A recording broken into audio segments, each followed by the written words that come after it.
Hola amigas y amigos, bienvenidos a este nuevo programa. Me gustaría analizar la película La semilla del diablo. El título original en inglés es Rosemary's Baby, una película que podemos decir que es un clásico del cine sobre satanismo, del director Roman Polanski de 1968.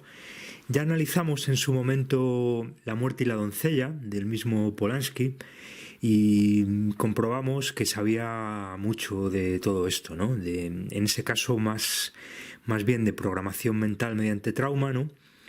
Y en este caso vuelve a aparecer el tema de la programación mental de manera muy evidente y su vinculación al satanismo, ¿no? Pero sobre todo lo que me interesa de esta película, que yo venía ya desde hace tiempo manejando y quería analizar en detalle, y voy a hacer un análisis, yo creo que con cierto detalle, quizás algo largo, ¿no? Para de esta manera espantar a los seguidores de vídeo de 20 minutos, de vídeo light, ¿no? que tienen otros canales, ¿no? Aquí vamos a intentar hacer un análisis un poco más profundo, pero sobre todo me interesaba porque aquí se ve muy bien cómo se vincula el satanismo con el género, con la teoría de género, ¿no? Que como yo vengo diciendo, las teorías de género son satanismo por otros medios, ¿no? Diría Clausewitz. Es una especie como de satanismo encubierto, ¿no? que persigue la destrucción de las sociedades, ¿no? Y entonces aquí se ve muy claro cómo en el centro del satanismo está la demonización de la maternidad y al mismo tiempo la construcción, la producción del andrógino, ¿no? Que como vengo contando en los últimos vídeos, está todo muy relacionado, ¿no? Es decir, en el centro del género, de esas teorías de género, está el andrógino, está sobre todo ese andrógino asimétrico del que venimos hablando, que es una mujer fuertemente masculinizada, fuertemente androgenizada, y en su caso un hombre transexualizado en mujer. Eso está en el centro de las teorías de género, en el centro de la violencia de género, en el centro de la fertilización, en el centro de toda la ingeniería social está eso, ¿vale? Y si poca gente está hablando de eso es porque en el fondo se confirma lo que decimos, todo ello es una gran operación ritual de programación mental en la que las propias sociedades se autodestruyen, ¿vale? Entonces aquí está muy claro todas esas vinculaciones, como voy a tratar de mostrar, ¿no? Desde un principio ya vemos toda una serie de referencias. Polanski es tremendamente fino y digamos que rueda con una gran elegancia, sin decir las cosas demasiado directas, ¿no? Y sin embargo todo tiene un doble significado, ¿no? Utiliza esos símbolos que nosotros denominamos profundos, donde se pueden leer a distintas alturas, ¿no? Distintos niveles, ¿no? Entonces, está haciendo una película para la masa que no va a entender demasiado, va a llevarse una idea de lo que es el satanismo como anomalía, como una cosa rara, exótica, de 4 colgados que hay por ahí haciendo rituales los fines de semana para divertirse, pero al mismo tiempo a un nivel más profundo él nos está contando que todo esto es estructural, que está en el centro del sistema. Vamos a ver que hay una referencia al Vaticano, incluso a la política, a la presidencia de Estados Unidos muy evidente, y que todo esto es estructural, ¿vale? Que todo esto está en el centro del sistema, como decimos siempre, y la película funciona a esos dos niveles, ¿no? El profano no se tiene que dar cuenta, pero tiene que saber que está ahí, ¿no? Porque la película no deja de ser también una especie de cortina de humo, ¿no? De pantalla, ¿no?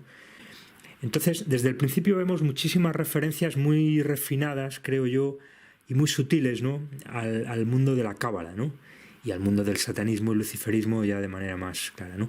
Vemos las primeras tomas, vemos este edificio Bramford desde arriba, ¿no?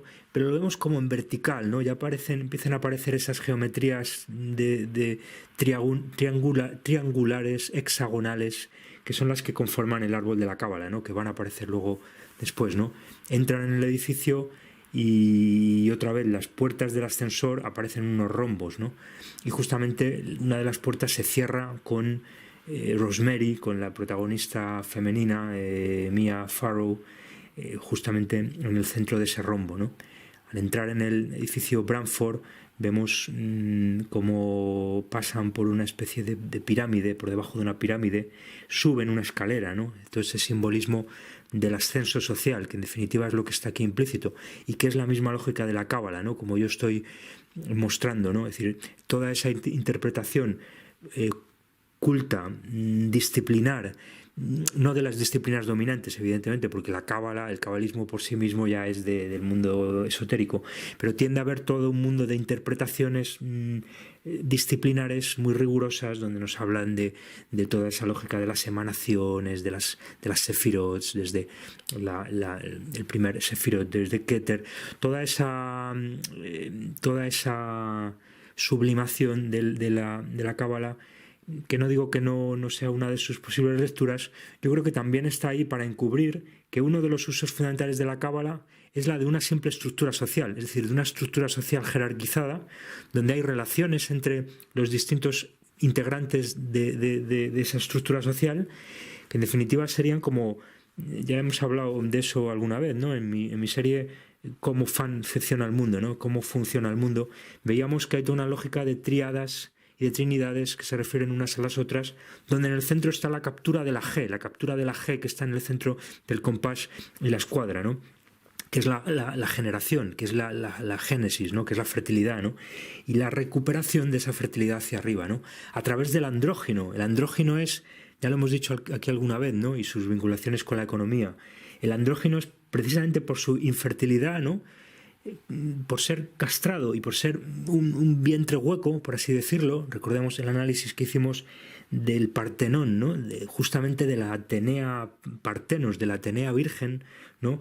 Que siempre nos han mostrado como yo incluso sospecho que es más intencionado de lo que parece, ¿no? Nos dicen que explotó una mezquita y se perdió todo el interior del templo, ¿no? Y ya pasaba a la historia, seguramente el edificio más importante de Occidente, el Partenón de Atenas, de la expresión del clasicismo, de la arquitectura clásica griega, que luego es el modelo que siguen Vitruvio y todos los neoclásicos, los Renacimiento, el neoclasicismo, pues en el centro está justamente el desventramiento del templo dedicado a la Virgen Atenea, ¿no? Que como hemos mostrado aquí también hay muchos indicios de que era un andrógeno, de que era un transexual encubierto, ¿no? Es decir, que en realidad Atenea es una tapadera de un transexual, de Ateneo, que por eso es guerrera, por eso es virgen, etcétera, ¿no? Es decir, entonces, aquí hay también mucho de eso, ¿no?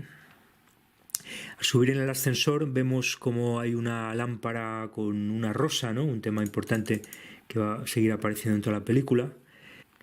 Ya han subido al piso séptimo, ¿no? Referencia lunar, y ahí ven que el pavimento se han levantado algunas de las baldosas, ¿no? Y otra vez aparece el trazo hexagonal, ¿no? Y casi se intuyen ahí un hexagrama y casi se intuye un árbol de la cábala, ¿no? Muy fino, ¿no? Polanski siempre es muy fino, hay que leerlo todo muy entre líneas, ¿no?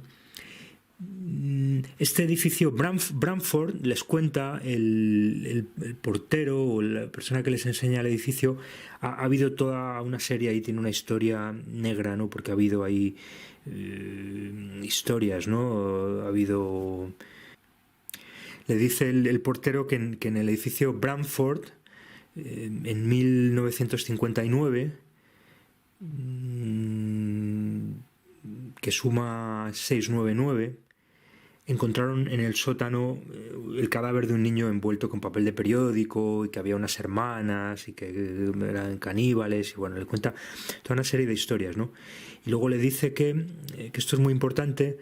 Al subir, cuando el apartamento que van a visitar en realidad es parte de un apartamento más grande que tenía 9 habitaciones, pero que han sido reducidos, como otros, a habitaciones de 4, 5 y 6 habitaciones, ¿no? Y aquí vuelve a aparecer, primero nos dice 9, luego nos dice 4 y 5, que suma 9, luego nos dice 6 y otra vez suma 9, 9, 6, etcétera, ¿no?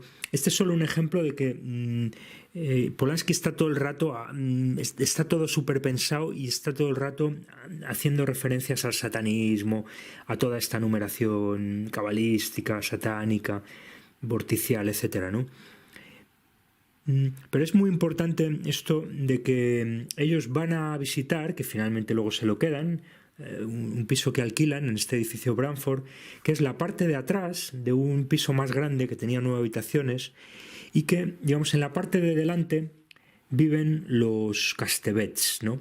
Los Castevets son un matrimonio, ¿no?, que luego van a conocer y esto es tremendamente simbólico, ¿no? El que ellos están como en la parte de atrás de los Castevets y ven al visitar el apartamento un armario que está colocado justamente taponando el pasillo, en el final del pasillo, tapando otro armario y les extraña, ¿no? Porque lo han movido y dice, ¿esto por qué será, no? Ahí otra vez vemos referencias cabalísticas, ¿no? Vemos un armario como con una estructura como de tres, ¿no? Los tiradores se agrupan de tres, aparecen como tres remates, ¿no?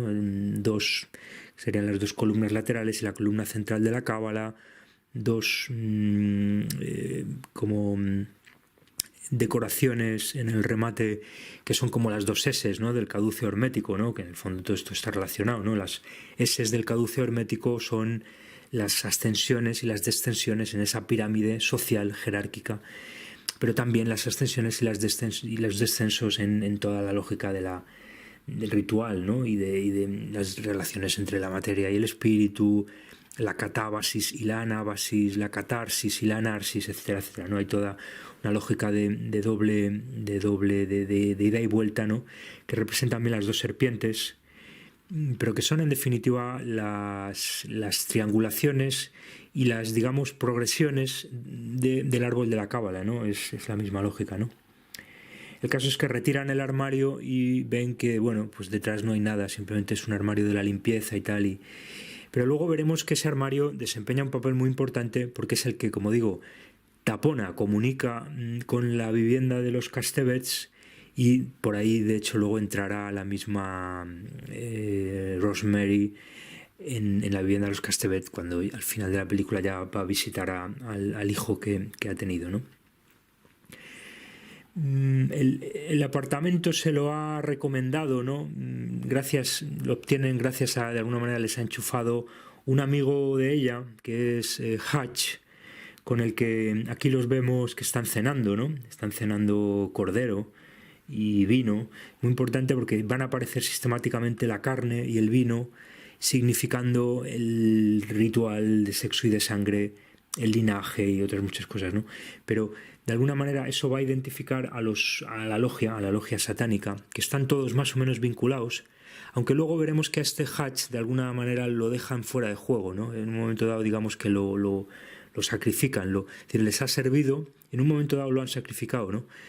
Lo que muestra hasta qué punto en esta mecánica de estas logias y en general de los Illuminati, es decir, no es que ellos sean todos ya por definición de la logia, de la familia, y los profanos no lo sean. Es decir, hay toda una progresividad que es mucho más compleja y es muy importante porque es en definitiva la que hace que la sociedad funcione de manera continua, ¿no? Hay esa continuidad social donde la infiltración de los Illuminati en las sociedades profanas opera a muchos niveles, hay muchos grados de infiltración. Hay una infiltración física de sujetos en determinadas organizaciones y hay una infiltración a nivel de cómo pensamos, hay una infiltración a nivel de dispositivos hoy de la sociedad capitalista y de la sociedad tecnológica, hay una infiltración a nivel de psique, ¿no?, y de programación mental. Es decir, la noción de infiltración es central, es fundamental. Yo he hablado de eso en mi libro En el nombre del falo y del ano y de la matriz transhumana.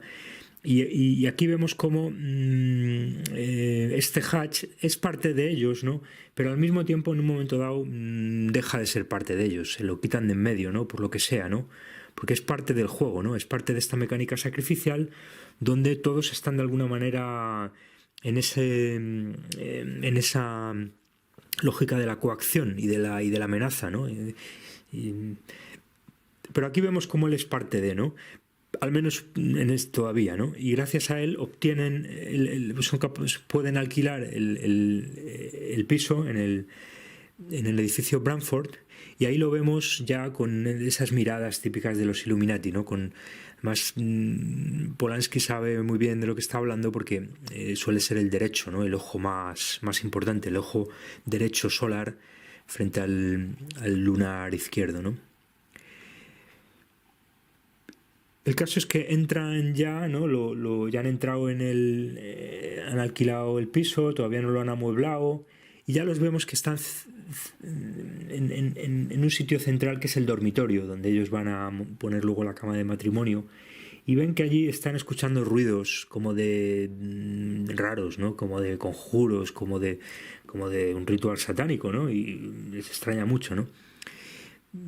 Claro, al otro lado están los Castevets, la pareja de los Castevets que juegan un papel central en todo esto, ¿no?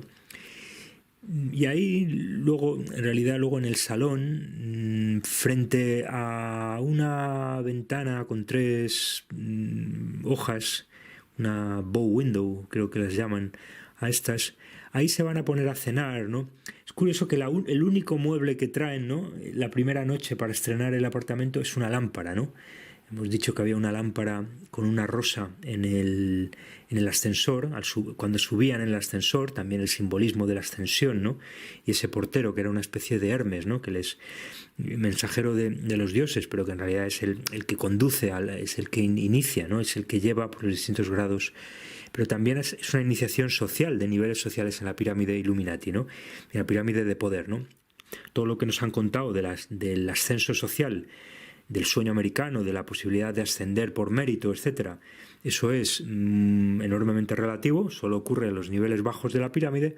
Los niveles altos de la pirámide, aparte del talento, se asciende porque se es parte de y porque se entra en la dinámica psicopatocrática, ¿no? Y de la iniciación, no porque se tiene talento, ¿no? El talento es secundario, ¿no?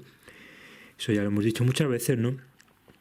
Y entonces aquí vemos ya cómo hacen el amor, si se puede llamar así, porque es una relación muy fría, ¿no? Sobre el suelo prácticamente, ¿no? Se desnudan, ¿no? Con la lámpara, ahí, ¿no?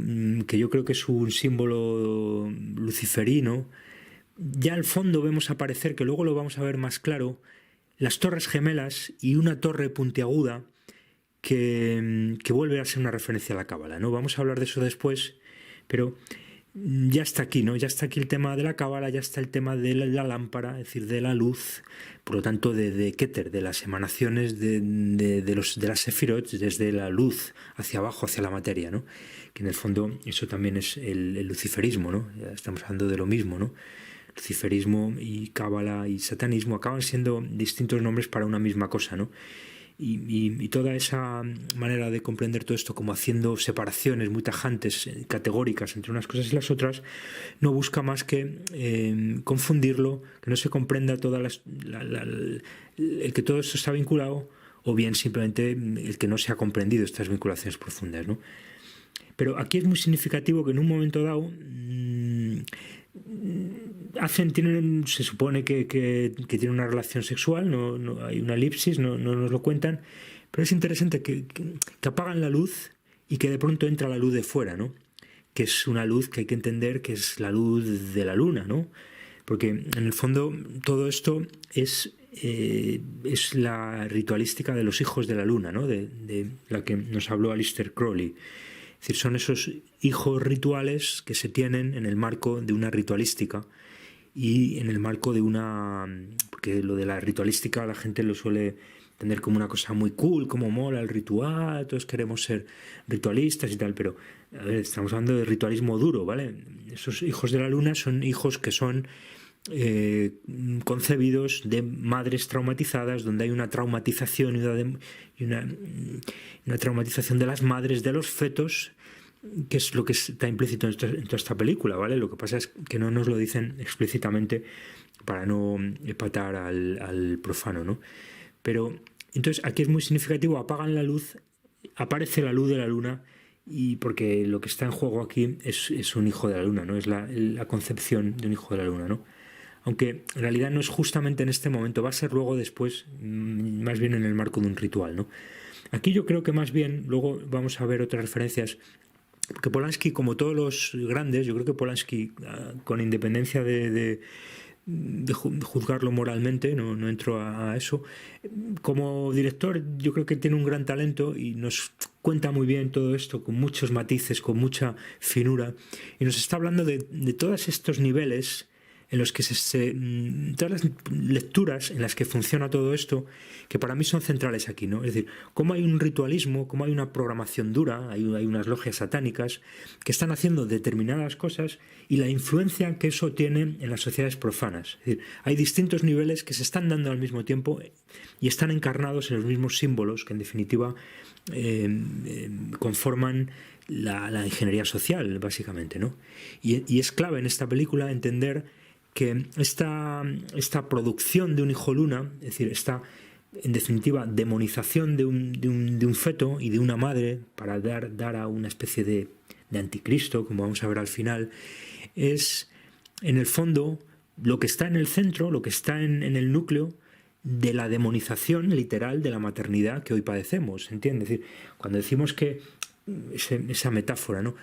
Es que se demoniza no sé qué o se diviniza. No, es que no solo es una metáfora, es que la metáfora forma parte esencial del lenguaje, ¿no? Y como he mostrado también en mi libro Sacrificios y Hierogamias, ¿no? Todo el lenguaje es metafórico y metonímico. Entonces, aquí es clave articular esos dos niveles, ¿no? Es decir, esta Mia Farrow, esta Rosemary, encarna justamente eso, es la víctima dura de una ritualización y la madre de un hijo de la luna, de un niño traumatizado, demonizado, para hacer de él, evidentemente, todo esto además tiene que ver con unos pactos de sangre entre determinados linajes, donde crían a determinados niños para determinados destinos, al que luego le van a colocar en la cabeza de una gran corporación, de un gran banco, de una gran institución transnacional, es decir, en ese sentido digo que todo ese mito meritocrático que nos venden los Fulford y otras hierbas, en realidad es una cortina de humo para entender que no hay nada parecido a eso, que lo que hay es unas élites muy poderosas que siguen gobernando desde hace siglos, y si lo hacen es porque utilizan una mecánica satánica, luciferina, de programación mental mediante trauma, de logia de infiltración, de etcétera, etcétera, ¿no? Y aquí se ve todo eso muy bien, ¿no? Y además, claro, esa relación sexual que se supone que han tenido aquí, yo creo que Polanski nos está hablando justamente de eso, ¿no? Es decir, ese sexo frío, directo, sin prolegómenos, literalmente sobre el suelo frío, ¿no? Ni siquiera, luego vamos a ver que hay que ni siquiera es el lugar de la cama. Es decir, toda esa falta de ritualística en el mejor sentido de la palabra, me refiero ahora, es decir, todo lo que rodea al amor, a lo que es tener un hijo, a lo que es el gineceo, lo que implica esa palabra del gineceo, ¿no? Todo aquí se ha perdido completamente, ¿no? En este mundo moderno, neoyorquino, de la liberación sexual, que en realidad sabemos que la liberación sexual también es parte de esta agenda satánica y parte de lo contrario de lo que dice la palabra. Sistemáticamente todos los términos que utilizamos son una inversión satánica de la realidad, ¿no? Desde la libertad, igualdad, fraternidad, y en este caso la libertad sexual, la liberación sexual, la emancipación sexual, es justamente lo que nos lleva al matadero, es justamente lo que nos está esclavizando, ¿no? En este pensamiento tan burdo, polar, de que o es blanco o es negro, de que son buenos o son malos, de que soy un esclavo o que soy libre, de que me libero, digamos, cambiando radicalmente lo anterior, etcétera, ¿no? Lógica en la que nos atrapan sistemáticamente las élites, ¿no? Que nunca es tan fácil, ¿no? Y siempre son lógicas de tres y de más elementos, ¿no? Vemos las primeras escenas ya están empezando a vivir en el piso, están viendo la televisión. Guy, que es el marido de Rosemary, interpretado por John Cassavetes, es un actor de teatro y hace anuncios de la tele, y justamente ven en la tele un anuncio en el que sale él anunciando una moto Yamaha, ¿no? Entonces, otra vez aquí el profano no verá más que Yamaha, pero aquí vuelve a aparecer esas 3 As de las que yo hablo mucho, que suelen hacer alusión a la cábala, ¿no? De hecho, no solo las As, sino también la MA, que también sabemos que aparece mucho, utilizan mucho estos altos iniciados para comunicarse entre ellos, y de hecho incluso la H, incluso la Y, es decir, casi son letras perfectas, son 6 letras además, con tres As, es decir, son casi perfectas para conformar un árbol de la cábala, ¿no? Y además aparecen 3 letreros, ¿no? Aparecen en triángulo, ¿no? A 60 grados, ¿no? Es decir, es una referencia, como otras muchas que vamos a ver, al cabalismo, ¿no? Y luego vemos a Rosemary, que conoce a una vecina de este edificio Branford, haciendo la colada ahí arriba o en el sótano, no sabemos exactamente dónde están. Hay una lavandería, ¿no? Comunitaria, ¿no?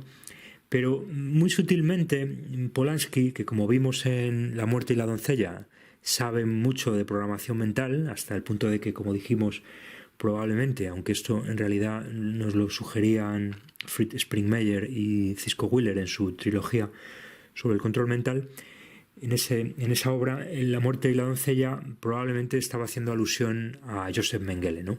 Como sabemos, no desapareció con los nazis y todo eso, todas las historias estas que nos cuentan, todo esto, pensamiento dominante y los medios de mentira permanente que padecemos, sino que siguió trabajando en programación mental, ¿no? Como nos han contado muchas MK Ultra, ¿no? Entonces, aquí yo creo que Polanski nos está hablando de una programación mental mediante trauma de esta Rosemary, y de un gemelamiento, de hecho, de la técnica de gemelamiento que sabemos que utilizan para programar a 2 de ellos, donde luego sacrifican a uno, ¿no? O lo sacrifican otro, o es el mismo niño el que tiene que asesinar al otro niño. Hay distintas variedades, o lo hacen con animales. No siempre son gemelos biológicos, también son gemelos rituales, simplemente hay una identificación, y aquí es evidente que nos están hablando de eso, ¿no? Y además las vemos como entre rejas, ¿no? Las vemos como en unas especies de verjas, ¿no? Que nos están hablando de esto, ¿no? Y justamente esta otra vecina, que se llama Terry de Teresa, que curiosamente es un nombre que está incluido en Polanski, ¿no? Porque Roman Polanski se llama Rahmund Roman Thierry Polanski, ¿no? O sea que y además luego veremos que el marido del matrimonio Castevetz también es Roman, ¿no? Como Roman Polanski. Y además vemos que los Castevetz es un nombre muy parecido a Cassavetes, a Cassavetes o Casavits, el apellido de John Cassavetes, que es el que representa aquí al marido del matrimonio Woodhouse. Entonces, luego vamos a ver la importancia que tienen todos estos nombres y todos estos juegos con los nombres, donde Polanski nos está dando como mucha información, ¿no? Como que todo esto está vinculado, que ellos están metidos en toda esta historia. Ya sabemos que Polanski estaba vinculado a todo esto, a la Iglesia de Satán, que su mujer Sharon Tate estuvo involucrada también en todo esto, Charles Manson, en fin, toda esa historia que es muy conocida, pues sabemos que, y probablemente todo lo de los abusos de Polanski y tal, son, como siempre en estos casos, cortinas de humo, ¿no? Porque siempre esta gente utiliza la cortina de humo, ¿no? Como método fundamental, ¿no? Pero entonces, aquí además vemos cómo esta Terry, esta italiana, le enseña a Rosemary un amuleto que tiene, que dice que está hecho de raíz de tanis. Y luego veremos que esta joven italiana muere, cae desde el piso, porque ella también había vivido con los Castevetz, ¿no? Es decir, al final son historias muy paralelas, ¿no? Ella había también vivido con los Castevetz, y como el matrimonio Woodhouse, y justamente muere en el momento justamente que llegan Rosemary y Guy y la ven en la calle, ¿no? Ven la sangre y Rosemary se queda como impresionada. Y entonces llegan los Castevets, como si no supieran nada del tema. Polanski nos está hablando del gemelamiento, nos está hablando del abuso satánico ritual al que está siendo sometida Rosemary, porque ella es parte de toda esta ritualística, ¿vale? No es que la hayan cogido así al azar, sino que es parte de... Y simplemente la están... es parte de una lógica iniciática en la que ella ya está metida de alguna manera, ¿vale? Entonces, esto es un abuso satánico ritual en el marco de un gemelamiento donde sacrifican a uno de los gemelos rituales y para traumatizar a la otra gemela, ¿no?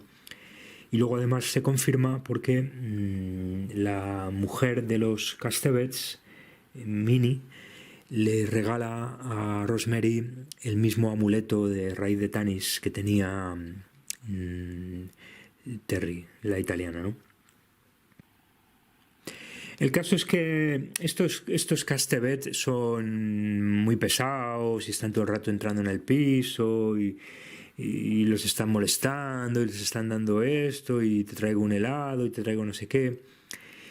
Pero eso es otra vez solamente la lectura superficial, porque en realidad, como decíamos, Guy, es decir, Cassavetes, está emparentado con los Castevets de alguna manera, ¿no? No sabemos exactamente cómo, pero porque aquí entra en juego un tema del que yo he hablado en alguna ocasión, que es la idea de la familia sustitutoria, ¿no? La logia como familia sustitutoria.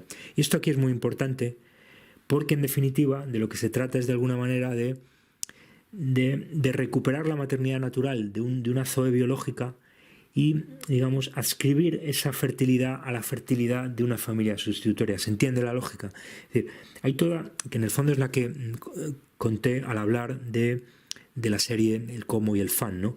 Hay una idea como del atrapar la G. Hay que atrapar la G que está en el medio, que es la G de la masonería.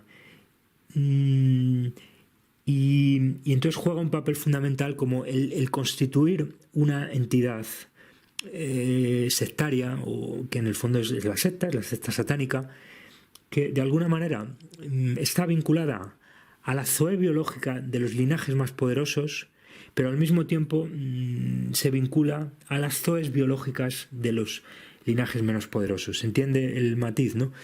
De manera que hay que hacer... Aquí es fundamental la desnaturalización de esa fertilidad. Hay que desnaturalizar la fertilidad más natural de la zoe biológica y de alguna manera inscribir, adscribir, recuperar, o como lo queramos llamar, esa fertilidad natural biológica, digamos, más de lo que es la familia tradicional, pero que en otros contextos sociales más tradicionales y más primitivos serían los clanes, ¿no? Porque eran estructuras clánicas de familias extendidas, sería la élite tiene que extraer, digamos, recuperar, captar, ¿no? Atrapar, ¿no? Esa fertilidad, esa G, que es en definitiva lo que simboliza esta idea del niño que es demonizado y que finalmente es como arrancado del vientre de la madre para hacer de él un niño de la logia, ¿no? Eso es en definitiva el anticristo, ¿no? Pero hay que entender que son dinámicas ambivalentes, o sea que el anticristo y el Cristo son dos caras de la misma moneda, como Satanás y Dios son dos caras de la misma moneda, que utilizan los mismos, ¿no? Como poli bueno y poli malo, ¿vale? Siempre la misma lógica, ¿no? Como el héroe y el villano, como la virgen y la prostituta sagrada, etcétera, etcétera, ¿no? Entonces, todas las relaciones que vemos aquí del matrimonio Castevets y del matrimonio Woodhouse, a nivel del profano, es decir, Polanski nos lo presenta como que son unos vecinos muy pesados que se meten en la vida de esta pareja joven que quieren vivir su vida y no vincularse con estos, pero en realidad es más profundo porque el marido, Guy Woodhouse, John Cassavetes, es parte de la logia y es de alguna manera parte de esa zoe biológica pero que es progresiva. ¿Se entiende la lógica de todo esto? Es decir, al final los linajes son linajes de sangre, pero son linajes progresivos que se organizan a distintos niveles y que, digamos, que se imbrican en la estructura de la iniciación de las sectas luciferinas, sectarias y luego al final masónicas, etcétera, ¿no? ¿Se entiende es decir, se acaba solapando el elemento sectario y el elemento biológico? De hecho, sabemos que en ciertas iniciaciones solo tienen acceso determinados personajes que vienen de determinadas familias, ¿no? Es decir, vemos es el caso de Skulls and Bones, es el caso de la logia de la que nos habla Stanley Kubrick en Eyes Wide Shut, ¿no? Donde tiene que morir uno para que tenga acceso el protagonista Tom Cruise a la logia, que de hecho es su paciente, porque ni él mismo lo sabe, ¿no? Que esta es otra historia, ¿no? En el fondo es lo que vimos con Pactar con el Diablo, ¿no? Es decir, el propio hijo de no sabe que es hijo de hasta que, digamos, ha sido iniciado, y si se le ha iniciado hasta ciertos niveles es porque ha pasado, digamos, el listón de la psicopatocracia, ¿no? Es decir, porque como es la psicopatocracia lo que define a estas élites, psicopatocracia, ocultocracia y falocracia, abuso infantil, etcétera, programación mental, satanismo, luciferismo, es el requisito fundamental. Es decir, hay que pasar por la iniciación, hay que ser un psicópata para llegar muy alto, ¿no? Entonces, solamente el hijo más psicópata, digamos, se le acaba diciendo que es hijo de. ¿Se entiende la lógica, no? Es mucho más...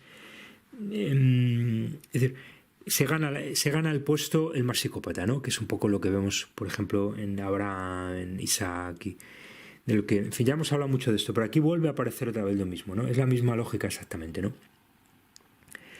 Vemos a los Castebets entrando y molestando a este matrimonio, y a Minnie, ¿no? Que se llama Minnie porque es una alusión evidente a Minnie Mouse, ¿no? Lo vemos en ese pañuelo que se pone en la cabeza con unos puntos grandes y con un lazo, ¿no? En el frente, que es lo mismo que el que tiene Minnie Mouse, ¿no? Y luego hay alusiones, de hecho, muy directas al ratón, ¿no? Hablan del ratón ya en un marco ritual, ¿no?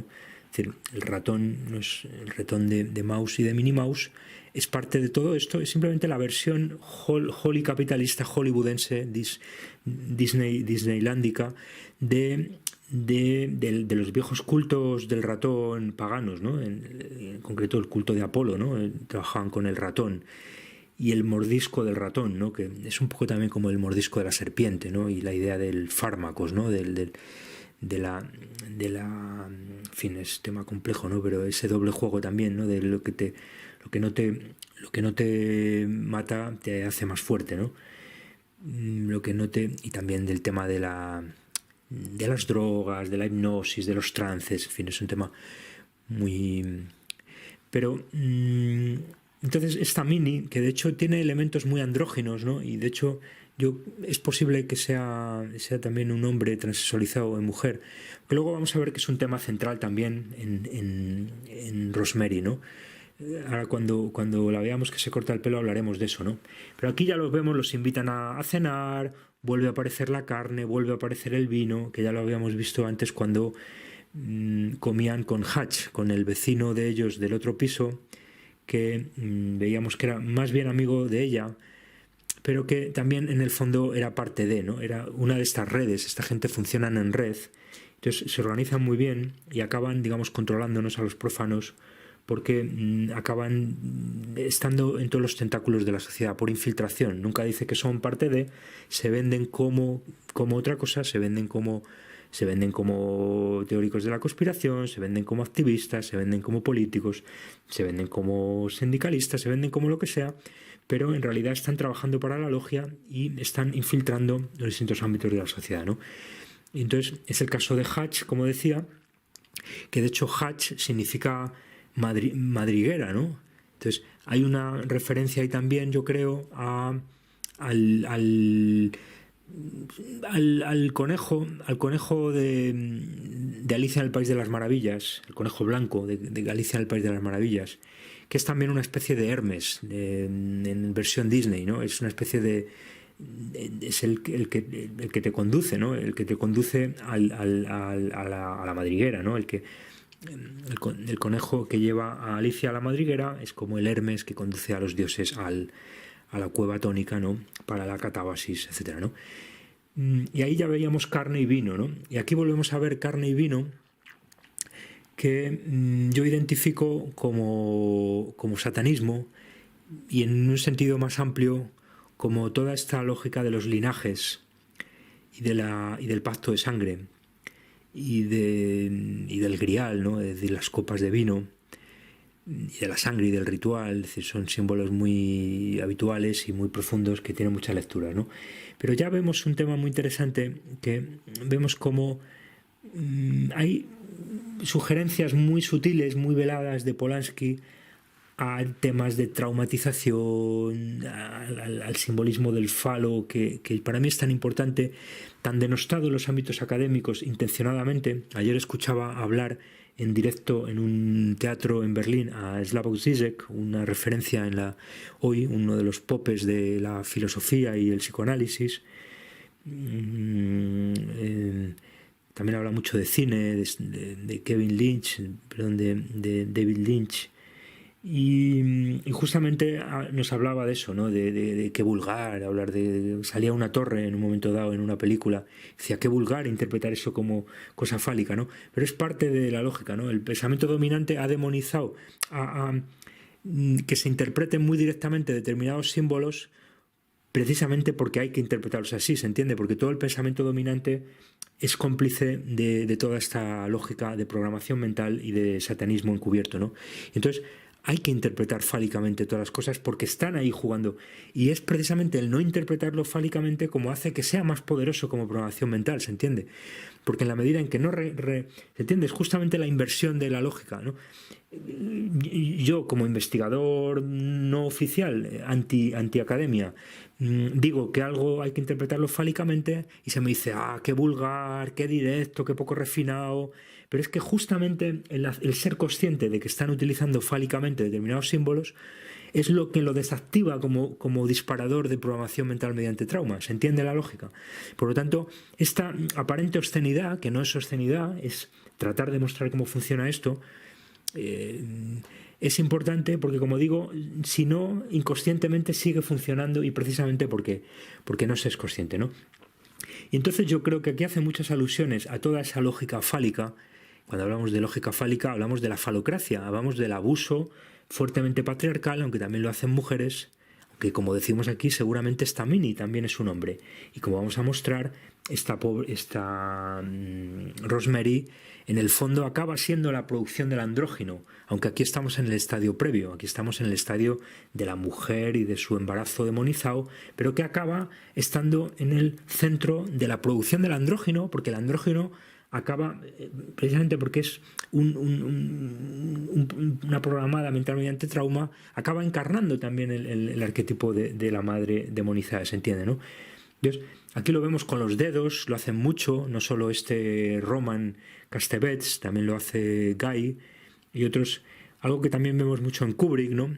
Es decir, justamente directores de mucha talla y de mucho, que saben mucho de esto y que nos están diciendo que todo esto son disparadores de control mental, ¿vale? Y que son así de evidentes. Igual de evidente que es que el obelisco de Roma, que está en medio de la plaza de San Pedro, y el obelisco de Washington dentro de una Vesica Piscis para más signos, en Washington son también falos y son también disparadores de control mental mediante trauma, ¿vale?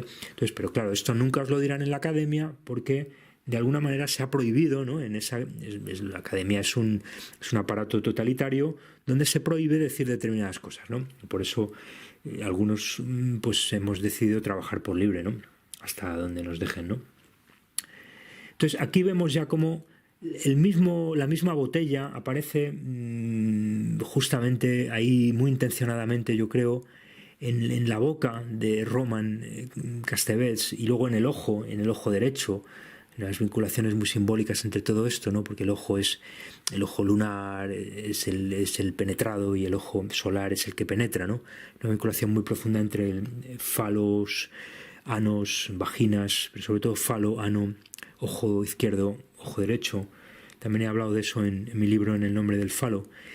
Y además aparecen unas velas que van a aparecer varias veces, porque de alguna manera, si aparece solo una vez, no nos serviría, ¿no? Pero como aparece muchas veces, la interpretación que voy a hacer se refuerza, ¿no? Es decir, no es casualidad que siempre está utilizando los mismos símbolos, ¿no? Entonces, vemos, como digo, primero la botella en esa idea fálica, ¿no? Y luego gira la cámara, parece muy natural, que lo hace con mucha naturalidad simplemente para coger otra perspectiva de la conversación, de los rostros, pero en realidad nos está hablando de una estructura cabalística donde las dos velas son las dos columnas laterales externas del árbol de la Sefirot, Jaquín y Boaz, y la botella que acabábamos de ver, por lo tanto, como falo, en el centro de esas dos velas, ¿no? Evidentemente nos están diciendo también que además vincula unos símbolos con otros, Polanski, porque justamente coloca el dedo encima de una de las columnas, etcétera, ¿no? Por cierto, que Roman, aparte de que es el mismo nombre del director, ¿no? Roman Castevetz, Roman Polanski, también es Roma y es el Vaticano, ¿no? Y de hecho, en esta conversación, justamente al mismo tiempo que están diciendo esto, están hablando del Papa, están hablando del Vaticano, y luego, de una manera súper explícita, va a aparecer en el medio del ritual, va a aparecer el Papa, va a aparecer la Capilla Sixtina, o sea que todo esto no es casualidad, ¿no? Que se llame Roman, ¿no? No es casualidad, ¿no?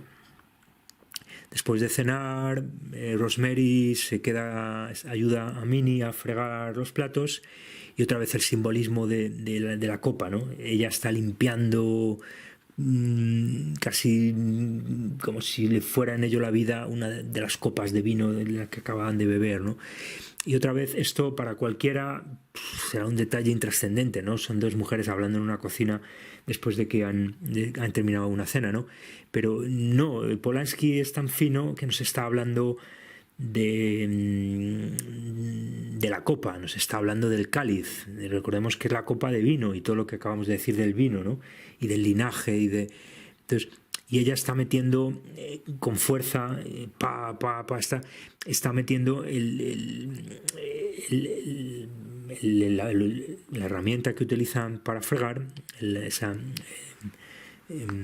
cepillo que utiliza para fregar, lo está metiendo en la copa, ¿no? O sea que nos están hablando, luego lo vamos a volver a ver en una chimenea, ¿no? Nos están hablando de rituales de desvirgamiento, nos están hablando de violaciones, nos están hablando de decir esto es un ciclo, ¿no? Una mujer como esta, aunque ya decimos que nosotros creemos que de hecho son los dos hombres, no llega así pero representa a una mujer, es decir, representa a una mujer porque, como decimos, hay toda una transición de la madre demonizada a la androgenización, ¿no? Y a figuras que son hombres transexualizados en mujeres, pero que representan el papel, es decir, tienen que encarnar mediante programación y demonización a la madre traumatizada, ¿se entiende? Por eso es tan importante que estos símbolos están operando a varios niveles, ¿no?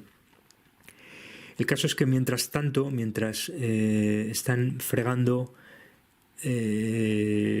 bueno, se me olvidaba decir, aparecen justo detrás plantas medicinales y aromáticas que veíamos también cuando visitaban el apartamento. También en el apartamento de ellos había plantas medicinales y aromáticas de la antigua inquilina, que de hecho también estaba vinculada a los Casteves, también era una especie de amiga de los Casteves. Es decir, nos están hablando de una mecánica que se repite una y otra vez con unos y otros, están todo el rato haciendo lo mismo, ¿vale?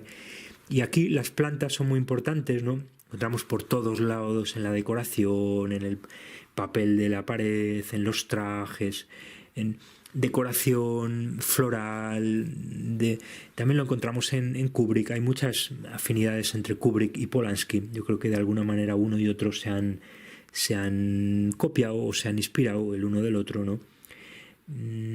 Y que aquí nos están hablando de todo en general, ¿no? De toda esta idea de los rituales de la fertilidad, de la importancia de estas plantas aromáticas para hacer drogas, para hacer mm, eh, para los trances iniciáticos, pero que al mismo tiempo es la fertilidad, lo que es lo que está en el centro de todo esto, porque es la fertilidad humana, ¿no? Entonces, ese doble juego, ¿no? Porque de hecho ya se llama Rosemary, que aunque en español sería Rosa María, también se traduce como romero, ¿no? El romero, ¿no? Una de las plantas aromáticas importantes, ¿no?